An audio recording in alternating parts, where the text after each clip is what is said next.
Good day, everyone. I'm Elena Diamante, 39 years of age, Roman Catholic, and married to Ernie Diamante. My father's name is Eleuterio Adayon. My mother's name is Azucena Adayon.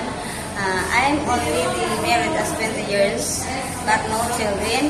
I have experienced 5 years almost in Saudi Arabia as a caregiver and old woman, cleaning, housemaid, cleaning, ironing, washing, and then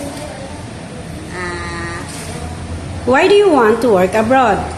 I want to earn money for my family Why Hong Kong? because I know Hong Kong is a beautiful country, and I know that have a big salary than other country. Are you willing to take care of baby and children? Yes, ma'am, I'll do. I'll try my best. How to take care of children?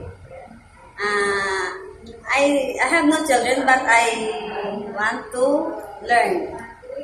Are you willing to take care of bedridden people? Yes, ma'am, I have already experience in Saudi.